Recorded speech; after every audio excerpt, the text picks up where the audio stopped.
गुरु प्यारी साध संगत जी, सभी को प्यार भरी राधा स्वामी जी। आज की यह सच्ची साखी केवल एक कहानी नहीं है, ये उस सत्य का दर्पण है जिसे सुनने के बाद शायद आप अपने जीवन को पहले जैसी नजरों से कभी नहीं देख पाएंगे।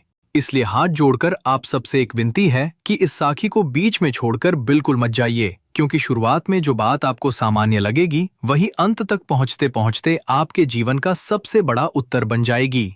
संगत जी, क्या कभी आपने सोचा है कि कुछ लोग हर सुख सुविधा होने के बावजूद रात भर चैन से सो नहीं पाते, जबकि कुछ लोग 2 वक्त की रोटी में भी संतुष्ट रहते हैं। क्या कभी आपने महसूस किया है कि आखिर ऐसा कौन सा दुख है जो इंसान को बाहर से नहीं बल्कि भीतर से तोड़ देता है? और क्या वास्तव में कलयुग का सबसे बड़ा श्राप गरीबी, बीमारी या अपमान है, या फिर उससे भी बड़ा कोई ऐसा श्राप है जिसे अधिकांश लोग पहचान ही नहीं पाते? आज जो सच्ची साखी आप सुनने जा रहे हैं वो एक ऐसे व्यक्ति के जीवन की घटना है जिसने पूरी जिंदगी सुख की तलाश में बिता दी। उसने धन कमाया, सम्मान कमाया, बड़ा व्यापार खड़ा किया, लोगों की वाहवाही भी पाई, लेकिन फिर भी उसके मन की बेचैनी कभी खत्म नहीं हुई। और जब वो इस बेचैनी का उत्तर खोजते खोजते सद्गुरु के चरणों में पहुंचा, तब उसे ऐसा उत्तर मिला जिसने उसकी पूरी सोच बदल दी। संगत जी, बहुत समय पहले एक नगर में एक व्यक्ति रहता था। वो देखने में बिल्कुल साधारण था, लेकिन मेहनती इतना कि लोग उसकी मिसाल दिया करते थे। सुबह सूरज निकलने से पहले घर से निकल जाता और देर रात तक अपने व्यापार में लगा रहता। उसके मन में केवल एक ही विश्वास था कि यदि उसके पास बहुत धन आ गया तो उसके जीवन के सारे दुख समाप्त हो जाएंगे। वो नियमित रूप से सत्संग में भी जाता था, नामदान भी ले चुका था, सेवा भी करता था, लेकिन उसका मन पूरी तरह मालिक में नहीं लगता था। जब भी वो सत्संग में बैठता, उसका शरीर तो वहां होता, लेकिन मन व्यापार के हिसाब किताब में उलझा रहता। जब भी सिमरन करने बैठता, कुछ ही क्षणों में उसे बाजार की चिंता, ग्राहकों की बातें, भविष्य की योजनाएं और कमाई के सपने घेर लेते। धीरे धीरे समय बीतता गया। एक दिन अचानक उसके व्यापार में ऐसा लाभ हुआ जिसकी उसने कभी कल्पना भी नहीं की थी। देखते ही देखते उसका छोटा सा कारोबार बड़े व्यापार में बदल गया। जिन लोगों ने कभी उसकी ओर ध्यान नहीं दिया था, वही लोग अब उसके घर आने लगे।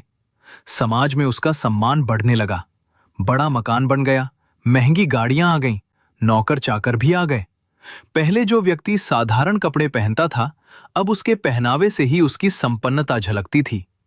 लोग कहते, देखो, मेहनत कभी बेकार नहीं जाती, भगवान ने इसकी किस्मत बदल दी, अब इसे किसी बात की चिंता नहीं होगी।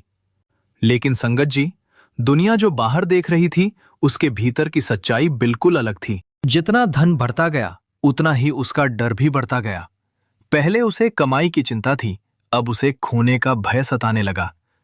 पहले वो छोटे घर में गहरी नींद सो जाता था, अब बड़े बंगले में पूरी रात करवटें बदलता रहता। पहले उसके आसपास कम लोग थे, लेकिन अपने थे। अब भीड़ बहुत थी, लेकिन भरोसा करने वाला कोई नहीं था। हर नए दिन के साथ उसकी बेचैनी और गहरी होती चली गई। उसका चेहरा मुस्कुराता था, लेकिन उसका मन रो रहा था।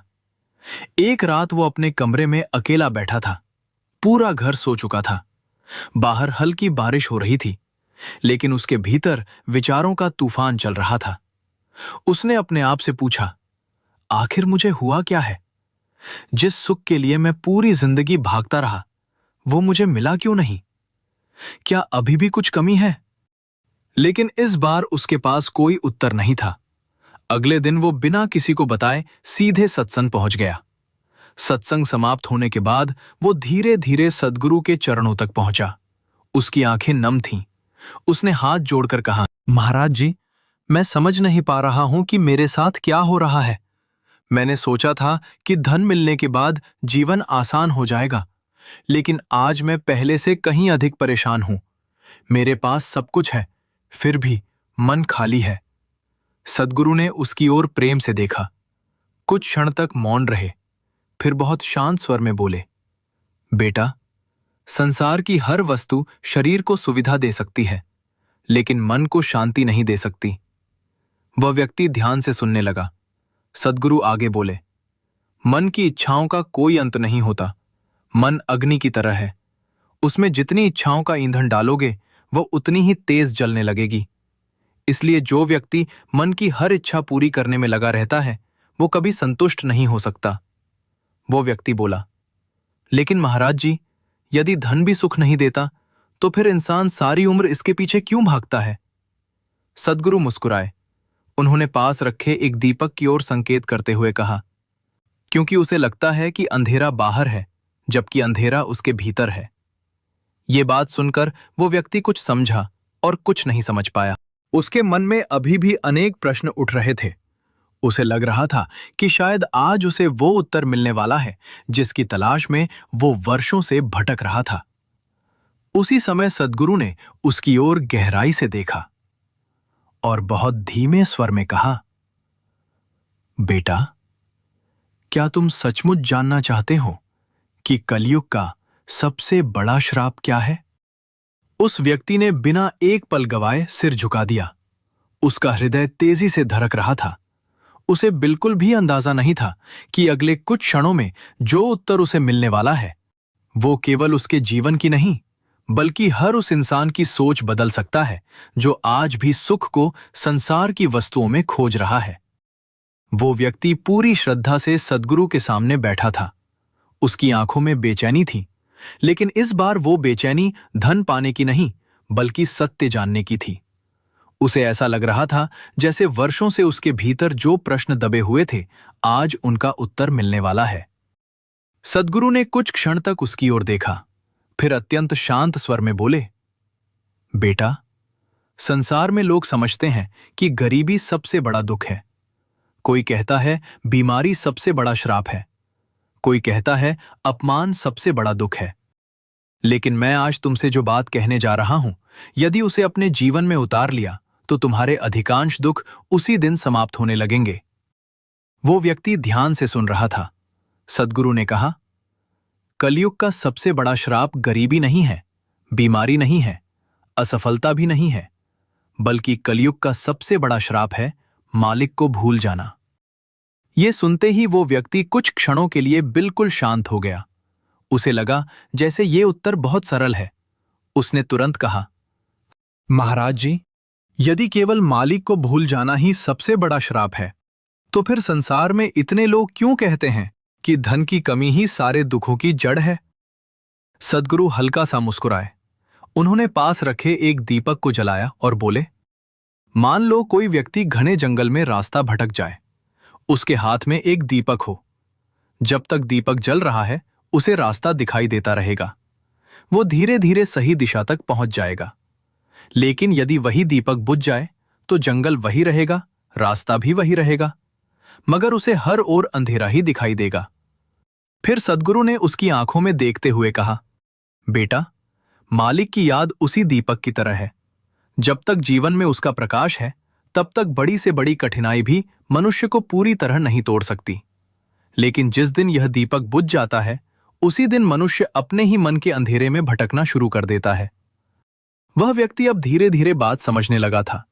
सद्गुरु आगे बोले, आज अधिकांश लोग दुखों से नहीं बल्कि विस्मृति से पीड़ित हैं। सुबह खुलते ही व्यापार याद आ जाता है, नौकरी याद आ जाती है, मोबाइल याद आ जाता है, लेकिन मालिक याद नहीं आता। रात को सोने से पहले चिंता याद रहती है, लेकिन धन्यवाद देना याद नहीं रहता। सफलता मिलती है तो अहंकार आ जाता है, असफलता मिलती है तो शिकायत शुरू हो जाती है, लेकिन दोनों परिस्थितियों में मालिक की रजा भूल जाती है। संगत जी, सद्गुरु के ये शब्द उस व्यक्ति के हृदय में उतरते जा रहे थे। उसे अपना ही जीवन सामने दिखाई देने लगा।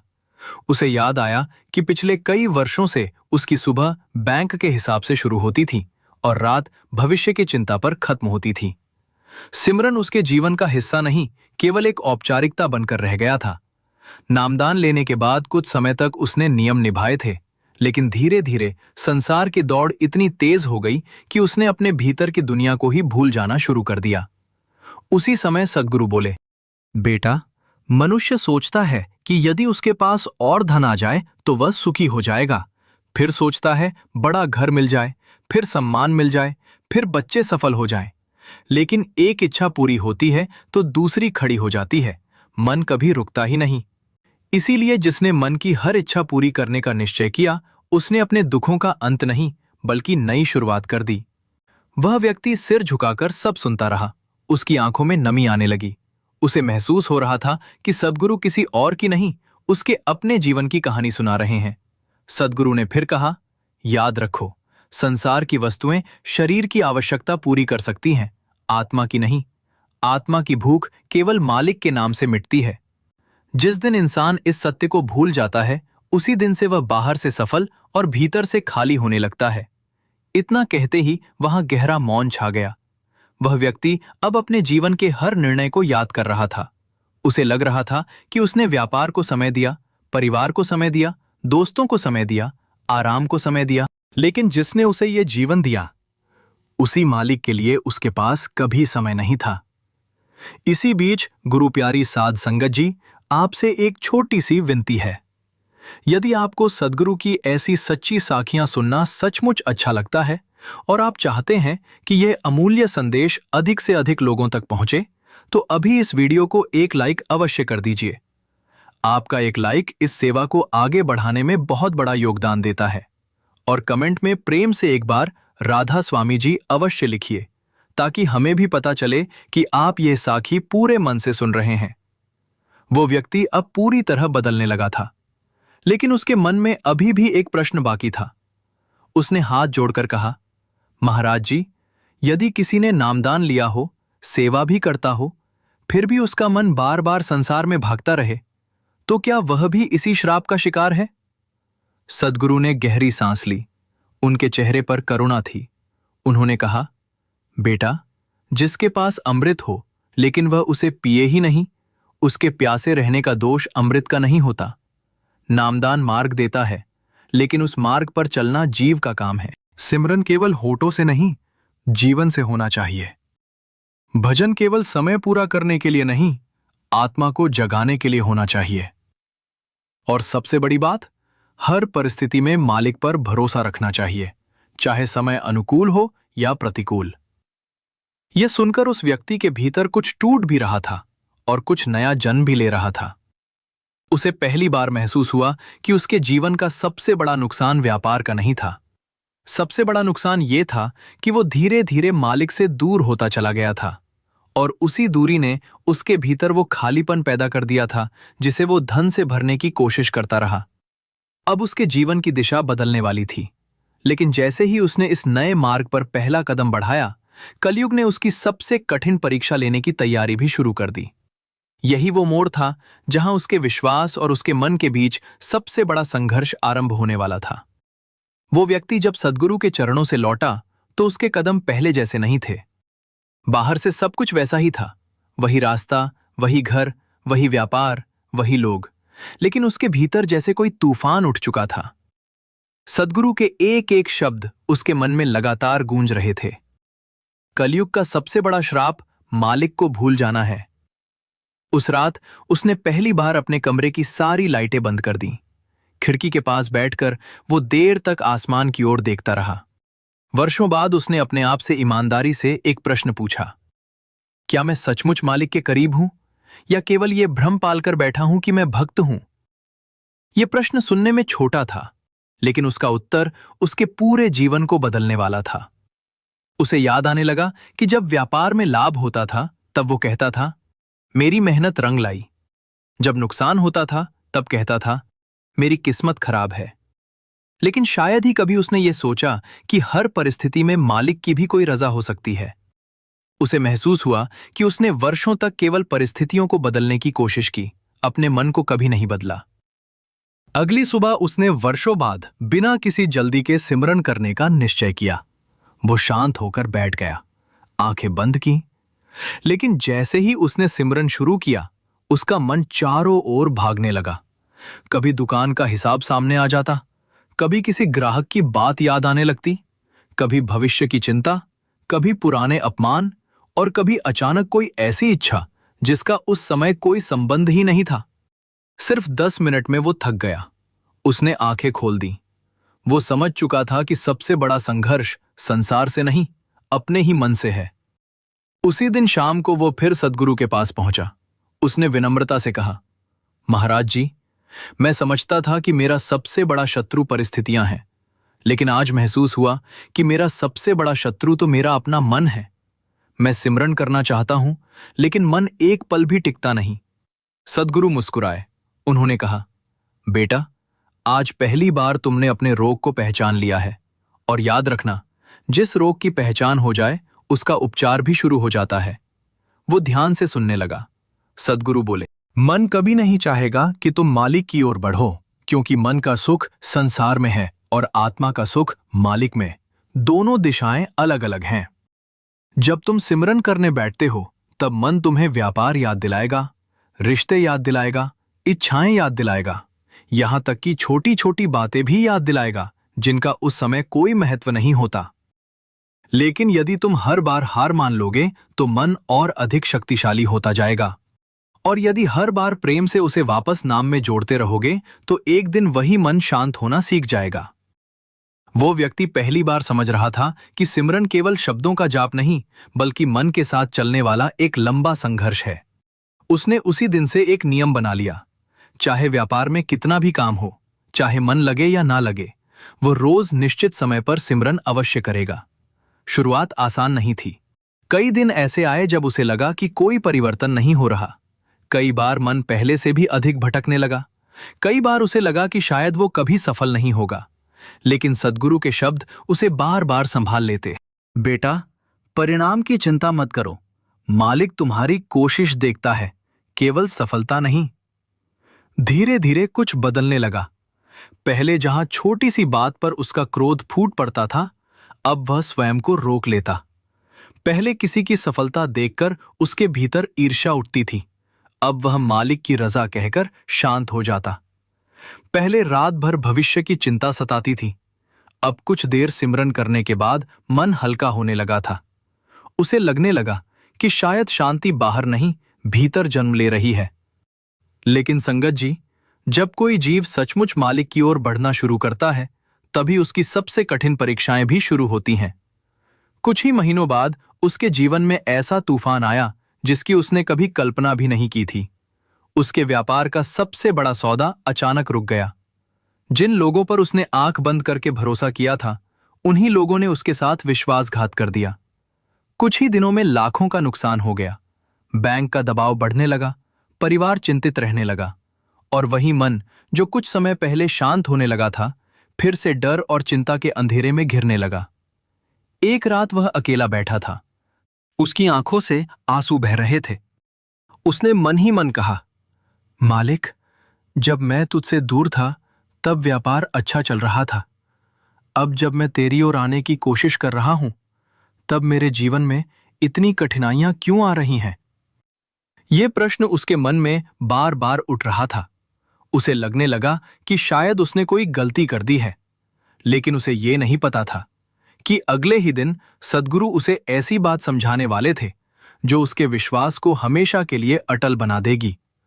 वहीं से उसे पहली बार समझ आएगा कि कई बार जो हमें दुख दिखाई देता है, वही मालिक की सबसे बड़ी कृपा भी हो सकता है। वो पूरी रात सो नहीं पाया। बार बार एक ही प्रश्न उसके मन में उठ रहा था, क्या सचमुच मैं सही रास्ते पर चल रहा हूं? यदि मालिक की ओर बढ़ना ही सत्य है, तो फिर मेरे जीवन में ये तूफान क्यों आया? सुबह होते ही वह बिना कुछ खाए पिए सीधे सद्गुरु के चरणों में पहुंच गया। उसके चेहरे पर थकान साफ दिखाई दे रही थी, आंखें लाल थीं और मन पूरी तरह टूट चुका था। वह चरणों में बैठते ही रो पड़ा। कंपती हुई आवाज में बोला, महाराज जी, मैं समझ नहीं पा रहा हूं। जब मैं केवल संसार में लगा हुआ था तब सब कुछ ठीक चल रहा था, लेकिन जब से मैंने नियमित सिमरन शुरू किया है, तभी से व्यापार में घाटा, लोगों का धोखा और परेशानियां बढ़ती ही जा रही हैं। क्या यही मालिक की कृपा है? क्या मैं कहीं गलत दिशा में तो नहीं चल पड़ा? सद्गुरु ने उसकी पूरी बात बिना बीच में टोके सुनी। उनके चेहरे पर वही शांति थी जो हर परिस्थिति में बनी रहती थी। कुछ क्षण बाद उन्होंने बहुत प्रेम से कहा, बेटा, आज तुम्हारा विश्वास नहीं, तुम्हारा मन बोल रहा है, और मन हमेशा वही देखता है जो आंखों के सामने दिखाई देता है। लेकिन मालिक वहां भी काम कर रहा होता है जहां मनुष्य की दृष्टि पहुंच ही नहीं सकती। वो व्यक्ति चुपचाप सुनता रहा। सद्गुरु बोले, यदि कोई चिकित्सक किसी रोगी का ऑपरेशन करता है, तो क्या उस समय रोगी को दर्द नहीं होता? उसने तुरंत उत्तर दिया, अवश्य होता है महाराज जी। सद्गुरु मुस्कुराए, लेकिन वह दर्द रोगी को नष्ट करने के लिए नहीं होता, उसे बचाने के लिए होता है। उसी प्रकार जीवन की कुछ कठिनाइयां दंड नहीं होती, बल्कि आत्मा का उपचार होती हैं। मनुष्य वर्तमान का दर्द देखता है, लेकिन मालिक भविष्य का कल्याण देखता है। यह शब्द सुनकर उसका सिर झुक गया। उसने कभी इस दृष्टि से जीवन को देखा ही नहीं था। सद्गुरु ने आगे कहा, तुमने हमेशा यही प्रार्थना की कि मालिक मेरी परेशानियां दूर कर दे, लेकिन कभी यह प्रार्थना नहीं की कि मालिक मुझे इतना मजबूत बना दे कि मैं हर परिस्थिति में तेरा भरोसा न छोड़ूं।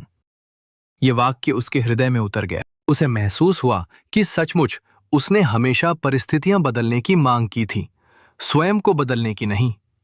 तब सद्गुरु ने एक छोटी सी घटना सुनाई। उन्होंने कहा, एक किसान के खेत में 2 पौधे लगे थे। पहला पौधा हमेशा किसी सहारे के सहारे खड़ा रहता था। दूसरा पौधा खुले मैदान में था। उस पर धूप भी पड़ती थी, वर्षा भी होती थी और तेज हवाएं भी उसे झुकाती थीं। कुछ वर्षों बाद जब बहुत बड़ा तूफान आया तो सहारे वाला पौधा जड़ से उखड़ गया, क्योंकि उसने कभी स्वयं मजबूत होना सीखा ही नहीं था। लेकिन दूसरा पौधा, जिसने हर मौसम का सामना किया था, वो झुका जरूर, टूटा नहीं। फिर सद्गुरु ने उसकी ओर देखकर कहा, बेटा, मालिक अपने प्रेमी को कमजोर नहीं बनाता, वो उसे इतना मजबूत बनाता है कि संसार की कोई भी आंधी उसके विश्वास को हिला ना सके। वो व्यक्ति अब धीरे धीरे शांत हो रहा था, लेकिन तभी उसके मन में एक और प्रश्न उठा। उसने कहा, महाराज जी, यदि कठिनाइयां भी कृपा हो सकती हैं, तो फिर हमें कैसे पता चले कि हम सही मार्ग पर चल रहे हैं? सद्गुरु ने उत्तर दिया, जब कठिन समय में भी तुम्हारा सिमरन न छूटे, समझ लेना कि तुम सही मार्ग पर हो। जब नुकसान होने पर भी तुम्हारे मन में मालिक के प्रति शिकायत ना आए, समझ लेना कि तुम्हारा विश्वास मजबूत हो रहा है। और जिस दिन तुम्हें परिस्थिति से अधिक मालिक पर भरोसा होने लगे, उस दिन समझ लेना कि कलयुग का सबसे बड़ा श्राप तुम्हारे जीवन से कमजोर पड़ने लगा है। वो व्यक्ति गहरी सोच में डूब गया। वापस घर लौटते समय उसने पहली बार अपने नुकसान की सूची नहीं देखी। उसने पहली बार अपने मन की स्थिति को देखा। उसे लगा कि व्यापार अभी भी संकट में है, समस्याएं अभी भी खत्म नहीं हुई, लेकिन आज उसके भीतर पहले जैसी घबराहट नहीं है।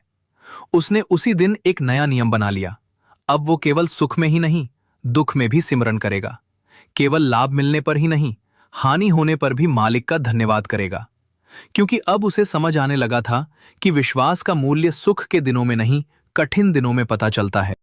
गुरु प्यारी साध संगत जी, यहां मैं आप सबसे दिल से एक बात कहना चाहता हूं। यदि इस सच्ची साखी का एक एक शब्द आपके हृदय को छू रहा है, तो कृपया इसे केवल सुनकर आगे मत बढ़ जाइए। इस वीडियो को अपने परिवार और उन लोगों तक अवश्य पहुंचाइए जो आज किसी चिंता, दुख या निराशा से गुजर रहे हैं। हो सकता है मालिक इसी साखी के माध्यम से किसी टूटे हुए मन को संभालना चाहता हो। और यदि आपने अभी तक हमारे परिवार का हिस्सा नहीं बने हैं, तो चैनल को सब्सक्राइब करके बेल आइकन को ऑल पर जरूर कर दीजिए, ताकि ऐसी कोई भी सच्ची साखी आपसे छूट ना जाए। कमेंट में प्रेम से एक बार राधा स्वामी जी अवश्य लिखें। समय बीतता गया, उसका व्यापार धीरे धीरे संभलने लगा, लेकिन उससे भी बड़ा परिवर्तन उसके भीतर होने लगा। अब छोटी छोटी बातों पर क्रोध कम आने लगा था। दूसरों की सफलता देखकर मन में जलन नहीं उठती थी, और सबसे बड़ी बात, अब हर रात सोने से पहले वह दिन भर की शिकायतें नहीं गिनता था। वह केवल एक बात कहता था, मालिक, आज भी तूने मुझे संभाल लिया, इसके लिए तेरा धन्यवाद। लेकिन संगत जी, कलयुग का सबसे बड़ा भ्रम अभी पूरी तरह टूटा नहीं था, क्योंकि बहुत जल्द उसके सामने एक ऐसा व्यक्ति आने वाला था जिसके पास संसार की हर दौलत थी, लेकिन उसके भीतर ऐसी वीरानी थी जिसे देखकर इस व्यक्ति को पहली बार समझ आएगा कि बाहरी सफलता और भीतरी शांति में कितना बड़ा अंतर होता है। समय अपनी गति से आगे बढ़ता रहा। जिस व्यक्ति का विश्वास कभी हर छोटी सी परेशानी में डगमगा जाता था, अब वही हर सुबह सबसे पहले सिमरन करता और फिर अपने काम पर निकलता। उसके जीवन की परिस्थितियां पूरी तरह नहीं बदली थीं, लेकिन उसका दृष्टिकोण बदल चुका था। अब उसे समझ आने लगा था कि शांति का संबंध परिस्थितियों से नहीं, बल्कि उस आधार से है जिस पर इंसान अपना जीवन खड़ा करता है। इसी बीच गांव में एक ऐसा व्यक्ति था जिसकी चर्चा हर घर में होती थी। उसका नाम सम्मान के साथ लिया जाता था। लोग कहते, यदि सफलता देखनी हो तो उसके जैसी देखो। उसके पास धन की कोई कमी नहीं। उसके बच्चे बड़े शहरों में हैं। व्यापार चारों ओर फैला हुआ है। समाज में उसकी बहुत प्रतिष्ठा है। जब भी कोई युवा उससे सलाह मांगता, वह गर्व से कहता, मेहनत ही भगवान है। जो मेहनत करता है उसे किसी और सहारे की जरूरत नहीं होती।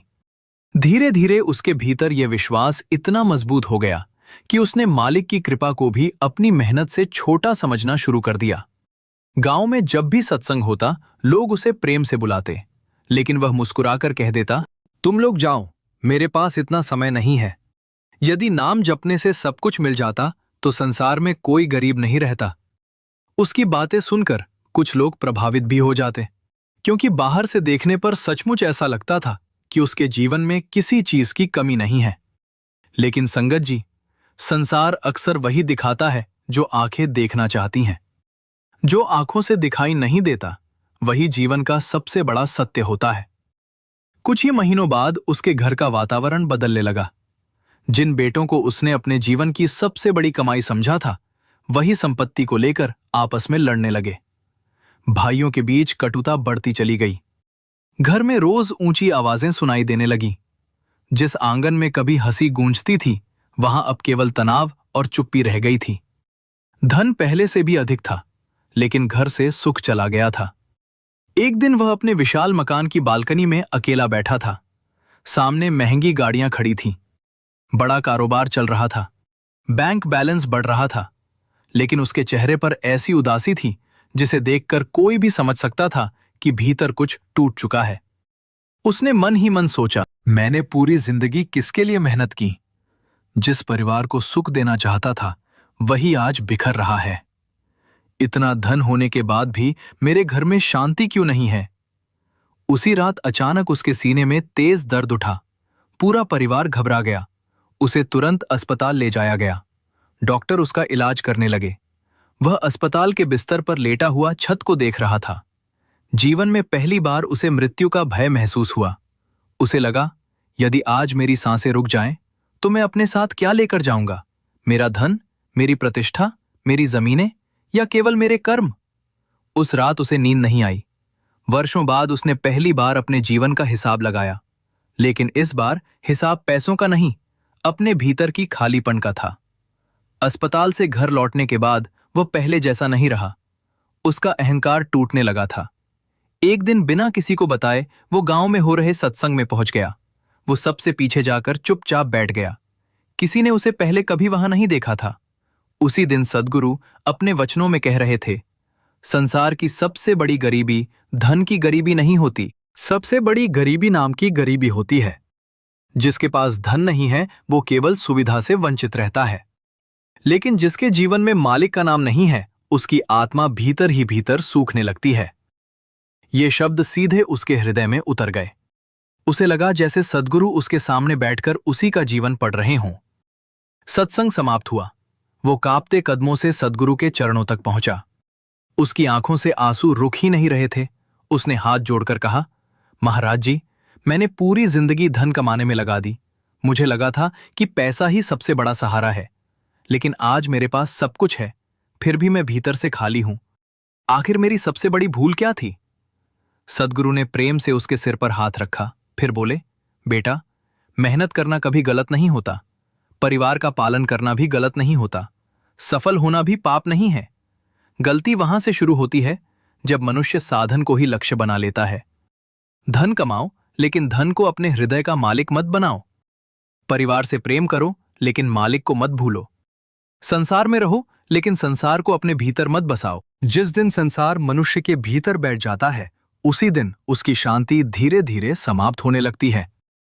ये सुनते ही वो व्यक्ति फूट फूट कर रोने लगा। उसे पहली बार महसूस हुआ कि उसने जीवन भर अपने शरीर और परिवार के लिए तो बहुत कुछ किया, लेकिन अपनी आत्मा के लिए कुछ भी नहीं किया। उधर वो पहला व्यक्ति जो पहले से ही सद्गुरु की शरण में आ चुका था, ये सब अपनी आंखों से देख रहा था। आज उसे बिना किसी तर्क के अपने प्रश्न का उत्तर मिल चुका था। उसे समझ आ गया कि बाहरी सफलता और भीतरी शांति दो अलग बातें हैं। धन सुविधा खरीद सकता है, लेकिन संतोष नहीं। प्रतिष्ठा मिल सकती है, लेकिन चैन की नींद नहीं। बड़ा घर बन सकता है, लेकिन प्रेम से भरा हुआ परिवार नहीं। और यदि मालिक की याद छूट जाए, तो मनुष्य सब कुछ पाकर भी भीतर से गरीब ही रहता है।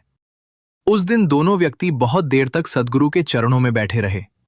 एक ने धन कमाकर सत्य को जाना था और दूसरे ने दुख सहकर।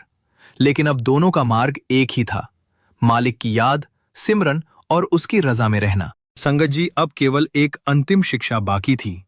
सद्गुरु दोनों को उस अवस्था तक ले जाने वाले थे जहां मनुष्य केवल सत्संग सुनता नहीं, बल्कि हर सांस के साथ उसे जीना शुरू कर देता है। वही उनके जीवन का सबसे बड़ा परिवर्तन होने वाला था, जिसने पूरे गांव की सोच बदल दी। समय के साथ दोनों व्यक्तियों के जीवन में बहुत बड़ा परिवर्तन आने लगा। पहले वे हर सुबह भविष्य की चिंता के साथ उठते थे, लेकिन अब दिन की शुरुआत सिमरन से होने लगी थी। पहले उनके मन में हर समय किसी न किसी इच्छा का शोर रहता था, लेकिन अब उसी मन में धीरे धीरे शांति उतरने लगी थी। परिस्थितियां आज भी बदलती थीं, कभी लाभ होता, कभी हानि होती, कभी लोग सम्मान देते तो कभी बिना कारण आलोचना भी कर देते। लेकिन अब इन सब का प्रभाव पहले जैसा नहीं रहा था। एक दिन दोनों व्यक्ति सद्गुरु के चरणों में बैठे थे। उनके चेहरों पर पहले जैसी बेचैनी नहीं थी, आंखों में विनम्रता थी और मन में केवल एक ही इच्छा, मालिक के और निकट आने की। उसी समय पहले व्यक्ति ने हाथ जोड़कर कहा, महाराज जी, अब मुझे इतना तो समझ आ गया है कि कलयुग का सबसे बड़ा श्राप मालिक को भूल जाना है। लेकिन एक बात अभी भी समझ नहीं पा रहा हूं, कोई कैसे पहचान सकता है कि वह इस श्राप से धीरे धीरे मुक्त हो रहा है? सद्गुरु मुस्कुराए। उन्होंने कहा, बेटा, जब आत्मा सही दिशा में चलने लगती है तो उसका परिवर्तन सबसे पहले उसके व्यवहार में दिखाई देता है। दोनों बड़ी श्रद्धा से सुनने लगे। सद्गुरु बोले, पहली पहचान यह है कि मनुष्य शिकायत करना छोड़ देता है। पहले छोटी छोटी बातों पर वो कहता था, मेरे साथ ही ऐसा क्यों हुआ? लेकिन अब वही व्यक्ति हर परिस्थिति में सोचता है, मालिक मुझे इससे क्या सिखाना चाहता है? जिस दिन शिकायत की जगह सीख दिखाई देने लगे, समझ लेना कि भीतर परिवर्तन शुरू हो चुका है। कुछ क्षण रुककर सद्गुरु फिर बोले, दूसरी पहचान यह है कि उसका भय कम होने लगता है। पहले उसे धन खोने का डर था, सम्मान खोने का डर था, रिश्ते टूटने का डर था, भविष्य का डर था। लेकिन जब आत्मा का संबंध मालिक से जुड़ने लगता है, तब उसे अनुभव होता है कि जो सबसे बड़ा सहारा है वो कभी छूट ही नहीं सकता। और जिस व्यक्ति को सबसे बड़ा सहारा मिल जाए, उसके बाकी सारे डर धीरे धीरे छोटे पड़ने लगते हैं। दोनों व्यक्तियों की आंखें नम हो गईं। उन्हें अपना पुराना जीवन याद आने लगा। पहले एक छोटी सी समस्या उन्हें रात भर जगा देती थी। आज समस्याएं थीं, लेकिन मन पहले जैसा नहीं था। सद्गुरु ने आगे कहा, तीसरी पहचान यह है कि मनुष्य दूसरों की गलतियां गिनना छोड़ देता है। पहले उसे हर व्यक्ति में कमी दिखाई देती थी, अब उसे अपनी कमियां दिखाई देने लगती हैं। और जिस दिन मनुष्य स्वयं को सुधारने में लग जाता है, उसी दिन से उसका आध्यात्मिक सफर सचमुच शुरू होता है। संगत जी, ये सुनते ही दोनों व्यक्ति एक दूसरे की ओर देखने लगे। उन्हें याद आया कि पहले वे घंटों दूसरों की आलोचना करते थे। आज वही समय वे सिमरन और सत्संग में बिताने लगे थे। उनके भीतर सचमुच परिवर्तन आ चुका था। इसी बीच गांव में एक बहुत बड़ा आर्थिक संकट आ गया। कई व्यापार बंद होने लगे। लोग परेशान होकर इधर उधर भागने लगे। जिस गांव में कभी रौनक थी, वहां चिंता का वातावरण फैल गया। लेकिन इस बार एक अद्भुत बात हुई। पहले व्यक्ति का व्यापार भी प्रभावित हुआ, नुकसान उसे भी हुआ, लेकिन इस बार वह घबराया नहीं। उसने सबसे पहले अपने कमरे का दरवाजा बंद किया, आंखें बंद की और शांत होकर सिमरन करने बैठ गया। कुछ देर बाद वह बाहर आया। उसके चेहरे पर वही शांति थी जिसे देखकर उसका परिवार भी आश्चर्य में पड़ गया। उसकी पत्नी ने पूछा, क्या आपको बिल्कुल चिंता नहीं हो रही? वो मुस्कुराया और बोला, चिंता तो पहले भी बहुत की थी। क्या उससे कोई समस्या हल हुई थी? अब मैं अपना कर्तव्य करूंगा, बाकी मालिक की रजा स्वीकार करूंगा। उसकी ये बात सुनकर पूरा परिवार चुप हो गया। उसी रात दूसरा धनवान व्यक्ति भी उससे मिलने आया। उसने कहा, भाई, मैं देख रहा हूं कि नुकसान तुम्हें भी हुआ है। फिर भी तुम्हारे चेहरे पर डर नहीं है। आखिर तुम्हें ये शांति कहाँ से मिली? पहले व्यक्ति ने मुस्कुराकर उत्तर दिया, ये शांति व्यापार से नहीं मिली, ये शांति भरोसे से मिली है। पहले मैं भी तुम्हारी तरह हर बात को अपने बल पर संभालना चाहता था, लेकिन अब समझ गया हूं कि इंसान केवल प्रयास कर सकता है, परिणाम हमेशा मालिक के हाथ में होता है। ये सुनते ही दूसरे व्यक्ति की आंखें भर आईं। उसे पहली बार महसूस हुआ कि वर्षों तक उसने धन कमाया, लेकिन विश्वास नहीं कमाया। उसने महल बनाए, लेकिन अपने भीतर शांति का घर नहीं बना पाया। उसी समय दोनों ने मिलकर एक निर्णय लिया। अब वे केवल अपने परिवार के लिए नहीं जिएंगे, वे सेवा करेंगे, जरूरतमंदों की सहायता करेंगे, लेकिन बिना किसी दिखावे के। वे हर दिन सिमरन करेंगे और हर परिस्थिति में धन्यवाद कहना नहीं भूलेंगे। कुछ महीनों बाद पूरे गांव ने उनके भीतर आए परिवर्तन को महसूस करना शुरू कर दिया। जो लोग पहले छोटी छोटी बातों पर क्रोधित हो जाते थे, अब वही प्रेम से सबकी बातें सुनते थे। जो पहले केवल अपने लाभ की सोचते थे, अब दूसरों के दुख में भी साथ खड़े दिखाई देते थे। लोग आश्चर्य करते थे, इनके जीवन में ऐसा परिवर्तन कैसे आ गया? लेकिन वे दोनों केवल मुस्कुरा देते, क्योंकि अब उन्हें पता चल चुका था कि वास्तविक परिवर्तन बाहर नहीं, भीतर होता है। गुरु प्यारी साध संगत जी, यदि आप भी चाहते हैं कि आपके जीवन में ऐसी ही शांति आए, तो आज से एक छोटा सा संकल्प जरूर लीजिए। हर दिन कुछ समय मालिक के नाम के लिए निकालिए। यदि इस सच्ची साखी ने आपके हृदय को स्पर्श किया है, तो वीडियो को लाइक जरूर कीजिए, चैनल को सब्सक्राइब करके बेल आइकॉन को ऑल पर सेट कर दीजिए, ताकि ऐसी कोई भी सच्ची साखी आपसे छूट न जाए। और कमेंट में प्रेम से केवल एक शब्द लिखिए, राधा स्वामी जी। मैं विश्वास करता हूँ कि आपकी यह छोटी सी भावना भी मालिक तक अवश्य पहुँचेगी। समय बीतता गया, दोनों व्यक्तियों के जीवन में सुख भी आए, दुख भी आए, लेकिन अब उन्होंने एक बात कभी नहीं छोड़ी, मालिक का नाम। उन्हें समझ आ गया था कि कलयुग का सबसे बड़ा श्राप गरीबी नहीं, बीमारी नहीं, असफलता नहीं, बल्कि उस मालिक को भूल जाना है जिसने हमें यह जीवन दिया। और जिस दिन मनुष्य हर परिस्थिति में मालिक को याद रखना सीख जाता है, उसी दिन से उसके भीतर ऐसा प्रकाश जलना शुरू हो जाता है जिसे संसार का कोई अंधकार कभी बुझा नहीं सकता। इसी संदेश के साथ दोनों ने अपना शेष जीवन सिमरन, सेवा, भजन और सद्गुरु की रजा में बिताया। उनके जीवन ने पूरे गांव को ये सिखा दिया कि सच्ची समृद्धि धन से नहीं, बल्कि मालिक की याद से मिलती है। यही इस सच्ची साखी का सबसे बड़ा संदेश है। राधा स्वामी जी।